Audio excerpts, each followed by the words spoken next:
భూపాల పెళ్ళి అని చెప్పి తెలుసుకోనమాట.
जिंदाबाद जिंदाबाद जिंदाबाद जिंदाबाद जिंदाबाद बाल गुर्तु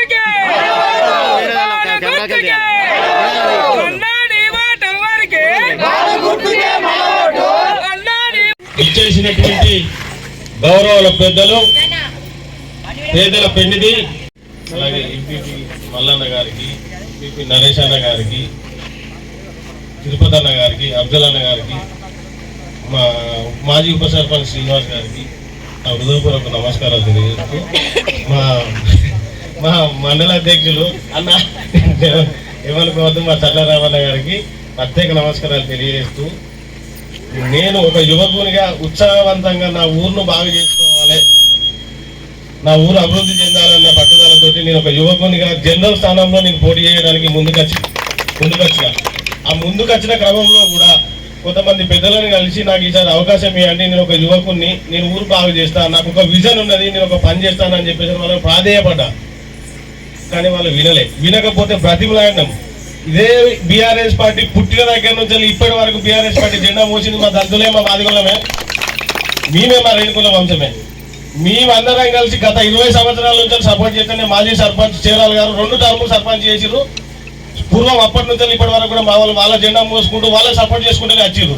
అట్లాంటి క్రమంలో తాత మాకు ఒకసారి అవకాశం ఇవ్వండి, 20 ఏళ్ళ నుంచి మీ జెండా మోసినాం, మీ సేవ చేసినాం, మీకోసమే పాటుపడటం, మీ బీసీ క్యాండిడేట్ ఎవరు మీకు సహకరించుకున్నా కూడా మేము మా కడుపులో దాచుకున్నాం అని చెప్పి మా బాబులు ఆయన ప్రాధేయపడి మాట్లాడినా కూడా వినకపోతే, తాత నాకు ఒక అవకాశం ఇవ్వమని నేను కాళ్ళు పట్టుకొని ప్రాధేయపడ్డ సందర్భంలో కూడా నీ కాళ్ళు నేను మొక్కాలని అడిగిండు. అట్లాంటి సందర్భంలో ఈ కాళ్ళు మొక్కడు ఎందుకు, ఈ వ్యవస్థ ఎందుకు, మా ప్రయత్నం మేము చేసుకుంటాం, మీ ప్రయత్నం మీరు చేసుకోవాలని చెప్పి నాకు చెప్పిన వాళ్ళు నేను గ్రామసభ ఏర్పాటు చేసి గ్రామాన్ని ఏకగ్రీవంగా తీర్మానం చేసుకుందాం.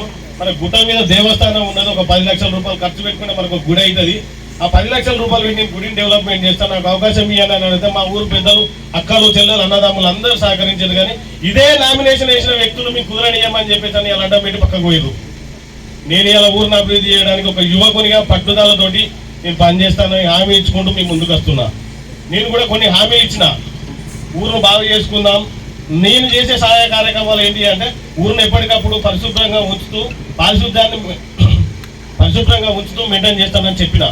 ఎవరైనా నేను అధికారంలో ఉన్న 5 సంవత్సరాల వరకు నేను సర్పంచ్కి ఏదైతే జీతం వస్తుందో ఆ జీతాన్ని నేను తీసుకోను. వచ్చేటువంటి జీతాన్ని ఏదైనా ఆడబిడ్డ వివాహం జరిగినా, ఏదైనా ఏదైనా సారీ ఫంక్షన్ జరిగినా వాళ్ళకి 5,000 రూపాయలు నేను ఇస్తానని ఒప్పుకున్నా. అదే జీతంలో నుంచి ఎంతో కొంత ఎవరైనా పేదలు చనిపోతే వాళ్ళకు ఒక 5,016 వాళ్ళకు సానుభూతి తెలియజేస్తూ నా వంతు సాయం చేస్తానని నేను చెప్పిన. గట్టుమల్లన్న గుడి కోసం 5 సంవత్సరాల కాలంలో మన పెద్దలు రామారెడ్డి సార్ గారి ఆధ్వర్యంలో చాలా మంది పెద్దలు ఇంకా అవసరమైన చందాలు వసూలు చేసి మనకున్న పైసలు కలుపుకొని ఆ గుట్ట మీద రోడ్డు చేసుకుందాం, గుడి కట్టుకుందాం అని చెప్పేసి ఇవన్నీ విషయాలు నేను చెప్పుకొచ్చిన. రోడ్డు పనులు బాగు చేసుకుందాం అనుకున్నా. గత 30 సంవత్సరాలు పాలించిన పాలకులుగా మా పాఠశాల మూతపడ్డది, దానికి కనీసం దారి కూడా లేకుండా అయిపోయింది. ఆ దారి ఇటు కొంత లాగబట్టుకున్నా, అటు కొంత లాగబట్టుకున్నా, కనీసం దారి లేదు అక్కడ. ఆ పాఠశాల నిర్మించుకుందామని చెప్పిన. డ్రైనేజ్ వ్యవస్థ లేదు, వర్షం పడ్డప్పుడు మొత్తం నీళ్ళని నిండడానికి డ్రైనేజ్ వ్యవస్థ ఏర్పాటు చేసుకుంటా అని చెప్పిన. సంవత్సరం అయితే స్ట్రీట్ లైట్లు, ఇక్కడ కనీసం స్ట్రీట్ లైట్లు, పవర్ లైన్స్ చక్కగా లేదు. ఇవన్నీ పనులు నేను చేస్తానని చెప్తూ, ముఖ్యమైన విషయం ఏంటంటే మా ఊరి గ్రామ రైతులకు వడ్ల కల్లాలు పంటలు కోసిన తర్వాత కల్లాలకు వేసుకోవడానికి ఎక్కడ కూడా జాగలేదు. వాళ్ళు చాలా ఇబ్బంది పడుతున్నారు. కొంతమంది సలహా ఇచ్చిన మేరకు మనకున్నటువంటి ఆ గుట్ట దగ్గర ఎక్కడో ఒక ఎకరం స్థలం తీసుకుని ఐకేపీ సెంటర్ నేను చేస్తా అంటే నేను హామీ ఇస్తాం, గెలిపిస్తామని నాకు మాట ఇచ్చిర్రు. ఇదే బొడ్రాయి సాక్షిగా నేను చెప్తానా, మీరు ఓటేసి నన్ను గెలిపించిన తెల్లారి ఐకేపీ సెంటర్ చేయడానికి బొడ్రాయి సాక్షిగా ప్రమాణం చేసి చెప్తున్నా, తెల్లారే పని మొదలు పెడతా. అలాగే గట్టుమల్లన్న జాతర కోసం మా గ్రామ ప్రజలు, సార్ వాళ్ళు చాలా మంది సహకరిస్తున్నారు. మా ఊరు ప్రజల మేరకు, వాళ్ళ ఆలోచన కోరిక మేరకు బాగులో ఒక శివలింగం ఏర్పాటు చేయాలని కోరుకుంటున్నారు.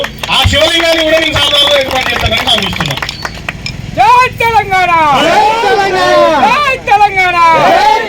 దయచేసి నా బాల గుర్తు కోటేసి నన్ను గెలిపిస్తే ఊరిని అభివృద్ధి చేస్తూ మీకు పాలకుడిగా కాదు సేవకుడిగా మీ కాళ్ళ దగ్గర ఉంటానని చెప్తాను. నేను ఒక చిన్న జాతి బిడ్డను, నేను ఎప్పుడూ మీ కాళ్ళ కింద ఉన్నాయి, కానీ మీ మీదకి వచ్చే వ్యక్తిని కాదు. దయచేసి నా బాల గుర్తు కోటేసి నన్ను గెలిపించగలరని మనస్ఫూర్తిగా ప్రాధాన్యపడుతున్నా. గ్రామ పంచాయతీ సర్పంచ్ ఎన్నికల సందర్భంగా ఊర్నపల్లి గ్రామ సర్పంచ్ అభ్యర్థిగా పోటీ చేస్తున్నటువంటి మిత్రుడు రేణిగుంట్ల సంతోష్ గారి తరఫున ప్రచారంలో పాల్గొన్న సందర్భంలో ఇక్కడికి వచ్చిన ఆడబిడ్డలకు, గ్రామ పెద్దలకు అందరికీ కూడా హృదయపూర్వక నమస్కారం. మీడియా మిత్రులందరికీ కూడా హృదయపూర్వక నమస్తే.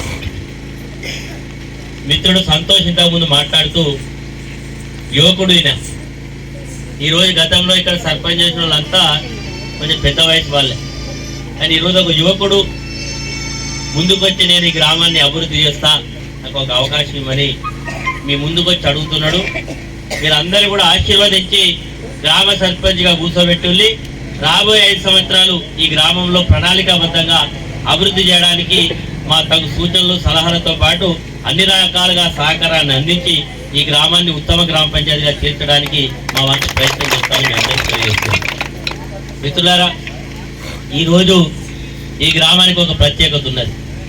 ఎందుకంటే గతంలో ఎప్పుడో జాతర వచ్చినప్పుడు ఆ గుట్ట మీద మరి సరిగ్గా రోడ్డు లేనటువంటి పరిస్థితులలో కాలినడకన పోయి దర్శనం చేసుకునేటువంటి పరిస్థితి. నేను మొన్న రెండోసారి ఎమ్మెల్యే అయినప్పుడు గ్రామస్తులంతా కూడా వచ్చి దానికి రోడ్ వేయాలంటే వాళ్ళు ఏదో కొంచెం ప్రయత్నం చేసింది, కానీ అది సరిపోదని చెప్పి దాదాపు పెద్ద మిషన్ తీసుకొచ్చి ఒక నెల రోజుల పాటు అన్ని రకాలుగా రోడ్ వేసి పైకి తీసుకుపోవడం జరిగింది. నేను దాదాపుగా శాసనసభ్యుడిగా ఉన్న సందర్భంలో ఆనాటి ముఖ్యమంత్రి కేసీఆర్ దగ్గరికి వెళ్ళి సార్ ఇట్లా మా దగ్గర గుట్టున్నది, అక్కడ మరి జాతర జరుగుతుంది, దానికి గుట్ట కావాలంటే వారు ఆ రోజు మరి ఎండోమెంట్ డిపార్ట్మెంట్ రాసి 50 లక్షల రూపాయలు కూడా దానికి గుడికి శాంక్షన్ కొరకు ఆ రోజు ప్రతిపాదన పంపినాం. తప్పకుండా రేపు మాపు ఆ పనులు కూడా ప్రారంభం కావాల్సినటువంటి అవసరం ఉంది. తప్పకుండా రేపు ఒక ప్రఖ్యాతిగాల్సినటువంటి దేవస్థానంగా రేపు మల్లన్న దేవుడు వెలవబోతా ఉన్నాడు, అభివృద్ధి చేసుకోబోతా ఉన్నారని సందర్భంగా మరి తెలియజేస్తూ మీ గ్రామం ఏ రకంగా ఉండే ఇప్పుడు ఎంత అభివృద్ధి చెందో మీరు చూస్తున్నారు. గతంలో మరి ఇక్కడ మరి సర్పంచ్గా ఉన్న వాళ్ళు చనిపోవడం, తర్వాత ఉప సర్పంచ్ దాని పదవి బాధ్యతలు ఇద్దరుగా చేయడం, కొన్ని ఇబ్బందుల వల్ల మరి నేను శాసనసభ్యుడిగా ఈ గ్రామానికి ఇవ్వాల్సినటువంటి ప్రాధాన్యత ఇవ్వడం జరిగింది. కానీ మరి మీరు అక్కడ రైతు వేదిక కట్టుకున్నాం, ఆ పైకి రోడ్ వేసుకున్నాం, అదేవిధంగా గ్రామంలో ఉండేటువంటి అంతర్గత రోడ్లు ఇవన్నీ కూడా చేసుకున్నాం.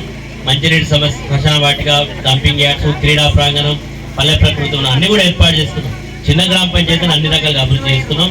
ఇంకా అభివృద్ధి కార్యక్రమాలను మిత్రుడు సంతోష్ గారికి నిర్వహించడానికి ఒక అవకాశం ఇవ్వండి. ఆయన బాల గుర్తు మీద ఓటు వేసి గెలిపియమని మిమ్మల్ని అందరినీ కూడా కోరుతూ, ఇక రాష్ట్ర ప్రభుత్వం గురించి నేను ప్రత్యేకంగా చెప్పాల్సిన అవసరం ఏమైనా ఉన్నదా? ఈ 2 నెలలు ఏమైనా అయిందా? గతంలో మనం సర్పంచ్గా ట్రాక్టర్లు ఇచ్చినాం, గ్రామ పంచాయతీకి సెక్రటరీని ఇచ్చినాం, అన్ని చేస్తే కూడా కనీసం ఆ ట్రాక్టర్లో లీటర్ డీజిల్ పోసి ఈరోజు చెత్త తీసే పరిస్థితి లేకుండా పోయిందా లేదా మీరు ఒకసారి అర్థం చేసుకోండి. అమ్మలందరికీ హామీ ఇచ్చిండు రేవంత్ రెడ్డి, 2500 ఇస్తానన్నాడు. ఈ ఊళ్ళో కన్నా వచ్చినాయా? 2500 వచ్చినాయా? రాలే. 2000 పెన్షన్ వృద్ధులకు వితంతులకు ఇస్తే నేను 4000 ఇస్తానన్నాడు. వస్తానే 4000 పెన్షన్ రూపాయలు లేదు, పెన్షన్లు పెరగలే. మనం పెళ్లి చేస్తే 1,00,000 రూపాయల కళ్యాణ లక్ష్మి ఇస్తే అదనంగా తుల బంగారం ఇస్తాడు. ఈ గ్రామంలో 2 సంవత్సరాలు ఎంతమంది పెళ్లిలేనాయి? వచ్చిందా తుల బంగారం? రాలే. మరి అదేవిధంగా రుణమాఫీ 2 లక్షలు రుణమాఫీ చేస్తానని 2 లక్షల రుణమాఫీ. వడ్లకు సన్న దొడ్లకు దొడ్డు వడ్లకు 500 బోనస్ ఇస్తానని ఇచ్చిండా? ఇయ్యలే. మరి ఈరోజు రైతు బంధు 15,000 చేస్తానని చేసిండా? చేయలే. ఏమి చేయలే. మాటలు మాత్రం ఘనంగా చెప్పిండు, ఓట్లు వేయించుకుని ముఖ్యమంత్రి అయ్యిండు. ఇప్పుడు ఏమైనా అడిగితే కింది మీద చూస్తా ఉన్నాడు. ఇక్కడ ఉండే ఎమ్మెల్యే గారు కూడా ఏమైనా గట్టిగా అడిగితే కళ్ళనే చేస్తాడు. నోర్మోయ్ ఏం మాట్లాడుతున్నామని భయపెట్టిస్తున్నాడు. ఇంకా చెప్తున్నాడు, మావాడికి గెలవకపోతే అభివృద్ధి అవుతుంది, ఇక్కడ పెన్షన్లు రావు, ఈ ఇల్లు రావు, ఇలా మీకు బియ్యం రావు అంటున్నాడు. ఏమైనా రేవంత్ రెడ్డి సత్యనారాయణరావు నీ ఇంట్లోకి వెళ్ళి ఇస్తున్నావు? ఏమన్నా ప్రభుత్వ పథకాలు ప్రతి పేదవాడికి అందించడం అనేది రాజ్యాంగం ఇచ్చినటువంటి హక్కు.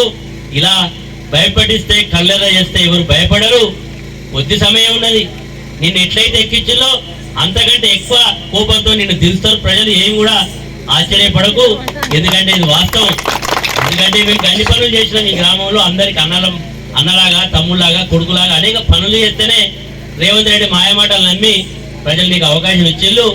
ఏదో యాక్సిడెంట్గా నీకు అవకాశం వచ్చింది, ఇచ్చిన అవకాశం సద్వినియోగం చేసుకుంటే మరి లేకుంటే ఇట్లా మాత్రం మాట్లాడితే ఇది న్యాయం కాదు, ధర్మం కాదు అని వివరించాలని కోరుతూ, ఈరోజు మనం మొన్నటిదాకా కొంతమంది వ్యక్తులు మాతోటే తిరిగిళ్ళు. మరి ఏమైందేమో ఇప్పుడు మళ్ళా రంగు మార్చిపోతా ఉన్నారు. మరి ఈరోజు ఈ కష్టకాలంలో పార్టీ అధికారంలో లేనప్పుడు ఎవరైతే జెండా పట్టుకొని పార్టీకి అండగా ఉంటారో వారి అసలు సిసలైన నాయకులు, వారి నాయకత్వంలో భవిష్యత్తు ఉంటుంది.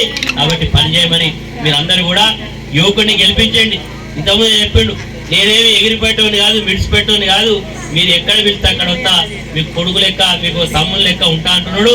తప్పకుండా మీరు అందరూ కూడా ఓటు వేసి గెలిపించి రాబోయే రోజుల్లో మరింత అభివృద్ధిని ఆకాంక్షించాలని కోరుకుంటూ మరి ఇక మా ఆడబిడ్డలు అందరికీ కూడా ఇక మొన్న కేసీఆర్ గారు ఏమో ప్రతి సంవత్సరం మరి మన దసరా పండుగ కంటే ముందే అందరికి చీరలు ఇచ్చేది.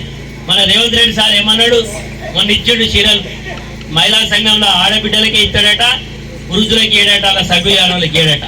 మరి ఇప్పుడు ఏమంటుండు, మనమేమో పండుగకి ఇస్తే ఏమో ఓట్లకి ఇస్తాడు. ఇప్పుడు ఓట్లు ఉన్నాయి కాబట్టి చీరలు వచ్చినాయి, ఓట్లు పోతే చీరలు పోతాయి.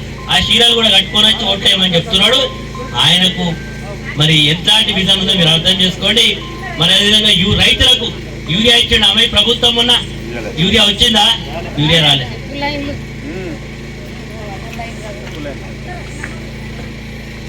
కాబట్టి ఈరోజు ఆలోచన చేయండి. ఎవరో మిత్రులు అంటున్నాడ, అదే జనరల్ సీట్ నేను పోటీ చేస్తాను, మా గవాలు చేస్తాడా, ఎస్సీ చేస్తాడా? ఇక నేను అనకూడదు, అవన్నీ కూడా అట్లా అంటున్నారట.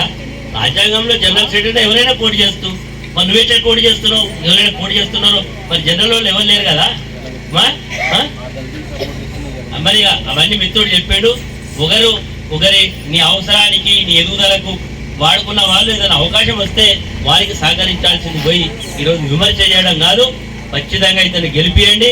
నేను 5 సంవత్సరాలు ఇతనికి అండగా ఉండి గ్రామానికి అన్ని రకాలుగా సహాయ సహకారాలు అందిస్తానని తెలియజేస్తూ, మన మిక్కులైన ఆడబిడ్డలు మాత్రం ఆలోచన చేసి ఓటేయాలి. రేపు లేదు నుండి 7 గంటలకే పోలింగ్ స్టార్ట్ అవుతుంది.